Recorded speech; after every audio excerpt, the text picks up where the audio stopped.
फटाफट आओ तो।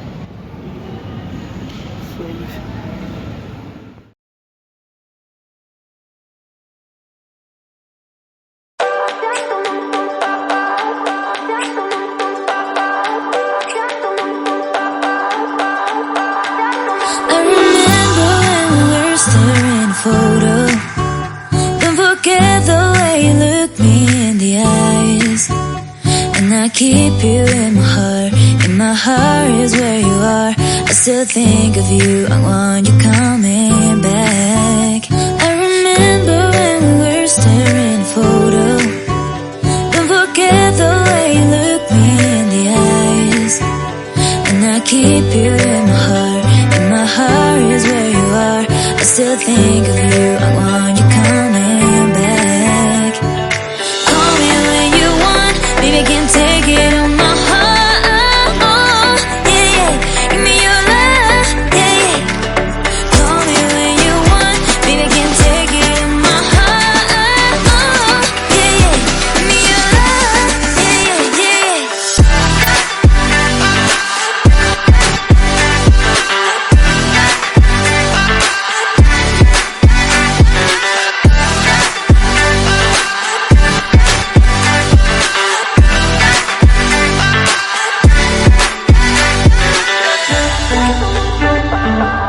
चक्कर काटते चट्टान में टुकड़े पर चलने के सवाल का पता चला उन्हीं का इसमें से देख लिया जाए और ये अनेकों वर्षों हुआ हमें बचाव करने के लिए उपयुक्त जमीन मिला लेकिन इस सवाल को सच में समझने के लिए हमें और भी गौर से देखने की जरूरत है।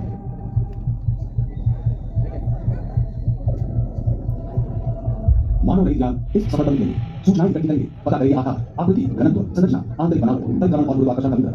इसे समझाने के लिए आगे क्या करना है? सारे विचार ड्राइंग बोर्ड पर हैं। इनमें से 3 है ये है इम्पैक्ट। इसे एस्टेरॉयड पर नियंत्रित और निश्चित समय पर प्रहार करने के लिए डिजाइन किया गया है। इससे एस्टेरॉयड की गति तथा परिक्रमण पर बदल जाएगा और ये पृथ्वी से दूर हो जाएगा। जितना अधिक वक्त होगा प्रहार उतना ही कम लगेगा। यदि कम से कम 1 दशक का समय है, हम एस्टेरॉयड के पास से बड़ा अंतरिक्ष यान उड़ाते हैं। इस यान का हल्का सा गुरुत्वाकर्षण इसे अपने मौजूदा रास्ते से हटाने के लिए काफी होगा ताकि ये पृथ्वी से ना टकराए, क्योंकि ये काम तो मशीनों का है, इंसानों का नहीं। यदि आप यहाँ हैं तो वजह है कि आप एक एडवेंचर का हिस्सा हैं।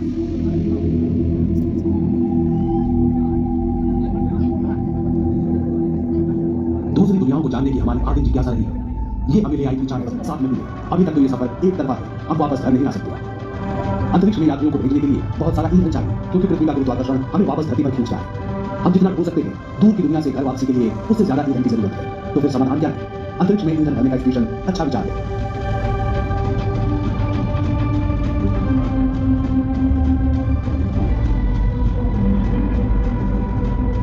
लेकिन एक ऐसे छोटे या बड़े स्टेशन के लिए भी पहले धरती से ही ईंधन ले जाना पड़ेगा।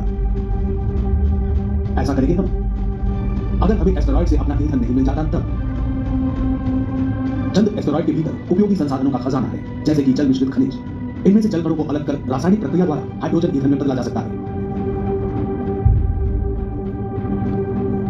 हम इनमें से सांस लेने के लिए ऑक्सीजन और पीने के लिए पानी भी निकाल सकते हैं। रोबोट इंसानों से पहले भेजे जाएंगे। वो एस्टेरॉयड की संरचना का निरीक्षण करेंगे, इसके गुरुत्वाकर्षण का नक्शा बनाएंगे एवं पीछे आने वाले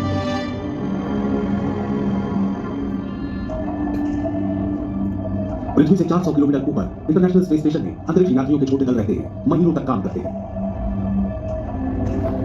और काम बहुत से न्यूनतम गुरुत्वाकर्षण में शोध से लेकर यान की मरम्मत करना।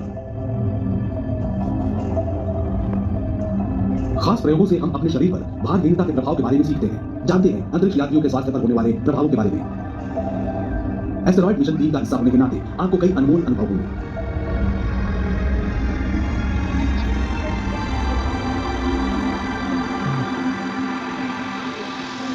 अंतरिक्ष के प्रशिक्षण का एक और स्थान है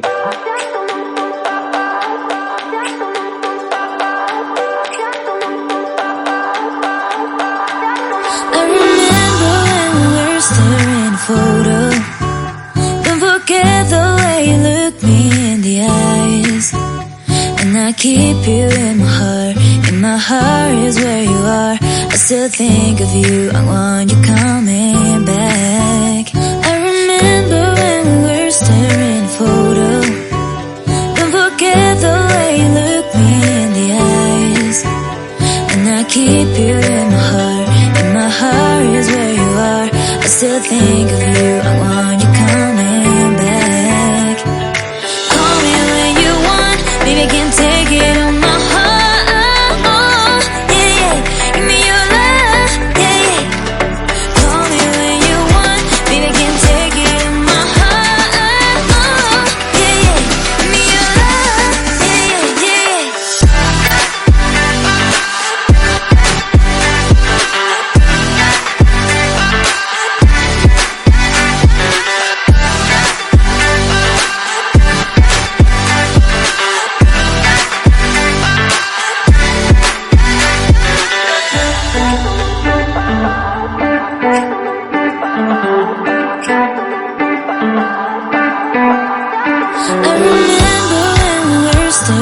photo. Don't forget the way you look me in the eyes. And I keep you in my heart. In my heart is where you are. I still think of you. I want you coming back. I remember when we were staring a photo. Don't forget the way you look me in the eyes. And I keep you in my heart. In my heart is where you are. I still think of you. I want you coming back. Call me when you want. Baby, I can take it on my heart.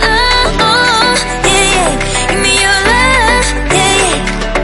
Call me when you want. Baby, I can take it on my heart. Yeah, yeah. Give me your love. Yeah, yeah, yeah.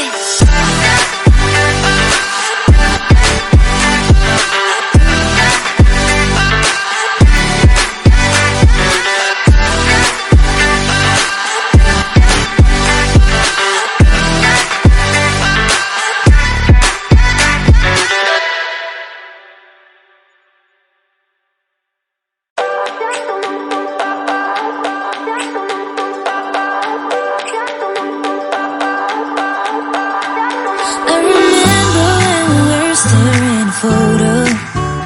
Don't forget the way you look me in the eyes.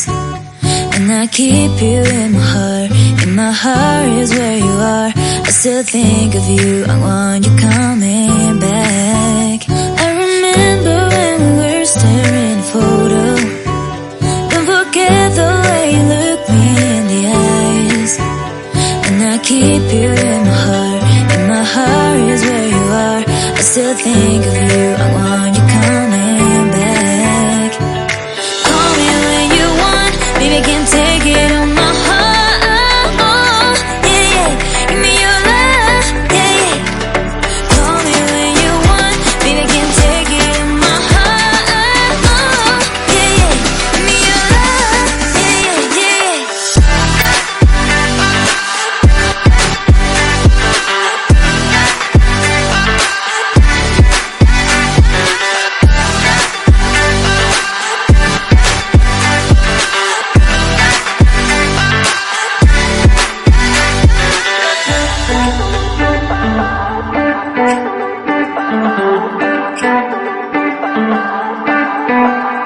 I remember when we were staring a photo. Don't forget. क्या आपने कभी सोचा है कि सब कुछ कहां से आया? क्या आप जानते हैं कि हम सभी तारों की धूल से बने हैं? तो आइए मैं दिखाता हूँ कि आप ब्रह्मांड के इतिहास से कैसे जुड़े हैं और आप सभी को अंतरिक्ष और समय की यात्रा पर लिए चलता हूँ। समय के रथ पे सवार।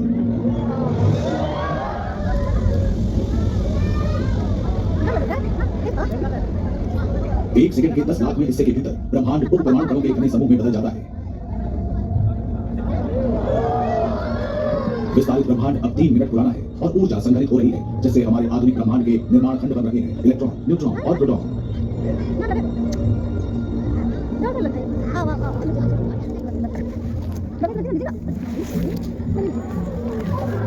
ब्रह्मांड अब 380,000 साल का हो गया है। इलेक्ट्रॉन कहे जाने वाले कण धीमे हो गए हैं और प्रोटॉन की ओर आकर्षित होने लगे हैं। प्रत्येक इलेक्ट्रॉन में ऋणात्मक आवेश होता है और हर प्रोटॉन में एक जैसा धनात्मक आवेश होता है। उनके विपरीत आवेश एक दूसरे को अच्छे से संतुलित करते हैं और वे ब्रह्मांड के इतिहास की सबसे महत्वपूर्ण जोड़ी बन जाते हैं। पहला परमाणु हाइड्रोजन। इलेक्ट्रॉनों को प्रोटॉन और न्यूट्रॉन के जोड़ों द्वारा भी पकड़ा जाता है और इससे पूरा होता है दूसरा सबसे सरल परमाणु हीलियम।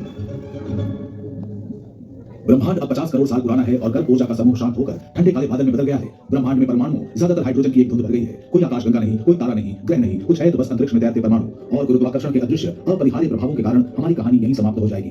गुरुत्वाकर्षण क्या है? गुरुत्वाकर्षण एक अदृश्य शक्ति है जो द्रव्यमान वाली किसी भी वस्तु को हर दिशा में खींचती है। परमाणु वास्तव में बहुत छोटे होते हैं, लेकिन प्रत्येक का द्रव्यमान बहुत कम होता है। इसलिए प्रत्येक परमाणु का गुरुत्वाकर्षण धीरे धीरे बिना दिखे ब्रह्मांड में दूसरे परमाणु को खींच रहा है। धीरे धीरे लेकिन पक्के तौर पर यह गुरुत्वाकर्षण पूरे ब्रह्मांड में हाइड्रोजन के बादलों को आकार देता है।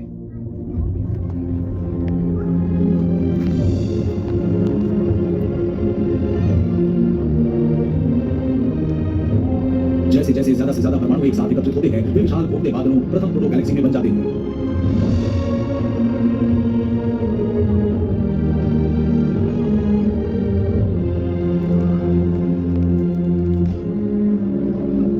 जैसे जैसे आकाशगंगाएं आकार लेती है, अंदर गहरे चमकीले धब्बे दिखाई देने लगते हैं। ये नई रोशनी अति विशाल शुरुआती सितारों के जन्म का संकेत है।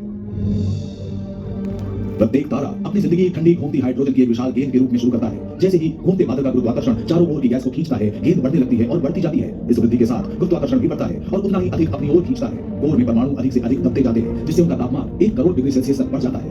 गर्मी और दबाव के कारण हाइड्रोजन परमाणु के नाभिक आपस में जुड़ते हैं और ऊर्जा छोड़ते हैं।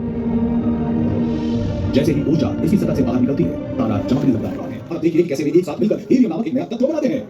ये प्रक्रिया प्रोटॉन से शुरू होती है। वे सभी एक दूसरे से दूर जाने की कोशिश कर रहे हैं क्योंकि उनका धनात्मक आवेश उन्हें अलग कर देता है। हालांकि कभी-कभी प्रोटॉन अपना आवेश खो देगा और न्यूट्रॉन में बदल जाएगा। न्यूट्रॉन के पास कोई आवेश नहीं होता है, इसलिए गर्मी और दबाव उन्हें निकटतम प्रोटॉन से जुड़ने के लिए मजबूर करता है। वे मिलकर एक नया न्यूक्लियाई बनाते हैं जिसे न्यूट्रॉन कहा जाता है। न्यूट्रॉन कोर के चारों ओर घूमता है, लेकिन जल्द ही वो किसी मुक्त प्रोटॉन से टकरा जाता है। फिर न्यूक्लियस में वृद्धि होती है। तब न्यूक्लियस कोर में इधर-उधर घूमता रहता है जब तक कि वो दूसरे नाभिक से मिल नहीं जाता और दोनों आपस में पिस नहीं जाते। तो प्रोटॉन उधर वापस कोर में चले जाते हैं, लेकिन जो नाभिक अब बचा है उसमें 2 प्रोटॉन और 2 न्यूट्रॉन हैं। इस तत्व यानी एलिमेंट का नाम हीलियम है। हाइड्रोजन प्रोटॉन के संलयन की यह प्रक्रिया प्रत्येक सेकंड अरबों बार हो रही है।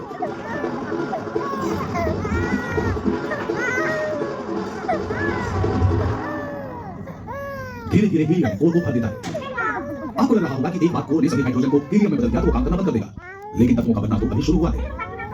हाइड्रोजन के उपयोग के साथ-साथ कोर सघन और गर्म होता जाता है और हीलियम नाभिक का दूसरे भारी तत्वों में संलयन हो पाता है और बेरिलियम बनता है। घनत्व और तापमान फिर से बढ़ता है और बेरिलियम हीलियम के साथ संलयन शुरू कर देता है, कार्बन बनता है। कार्बन के संलयन से कोर का तापमान पुनः बढ़ता है। इस दबाव में नए तत्व एक दूसरे के साथ और हाइड्रोजन के साथ संलयन करना शुरू कर देते हैं। आज हम जिन तत्वों को जानते हैं उनमें से कई तत्व तारे के मूल में बनते हैं।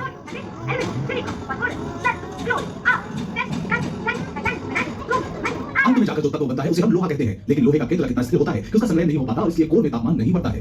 अचानक तारे के अंदर से उसे खींचने वाले गुरुत्वाकर्षण को संतुलित करने के लिए पर्याप्त दबाव नहीं पड़ता। गुरुत्वाकर्षण जीत जाता है और तारे का कोर ढह जाता है। शक्तिशाली गुरुत्वाकर्षण हर परमाणु को इतनी ताकत से पटकता है कि तारा खुद ही बिखरकर एक सुपरनोवा बन जाता है।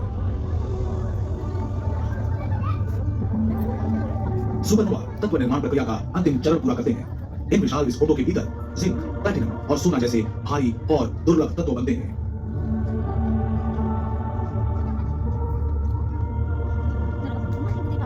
अरबों वर्षों में विस्फोटित तारों का मलबा धीरे-धीरे विशाल बादलों में एकत्रित हो जाता है। अभी भी ज्यादातर हाइड्रोजन है, लेकिन भारी परमाणुओं के मिश्रण से भर चुका है। इन विशाल बादलों को हम नेबुलाई अथवा निहारिका कहते हैं। ये इतना विशाल है कि इसमें हमारा सौरमंडल लाखों करोड़ों बार समा सकता है। इन स्तंभों के अंदर गहराई में परमाणुओं के साथ कुछ हो रहा है। वे एक दूसरे तक पहुंचना और अणु बनाना शुरू कर रहे हैं। सुनिए, मेरा एक सवाल है। पूछो बेशक। अणु क्या होता है? हाँ, अच्छा सवाल है। आइए ध्यान से देखिए।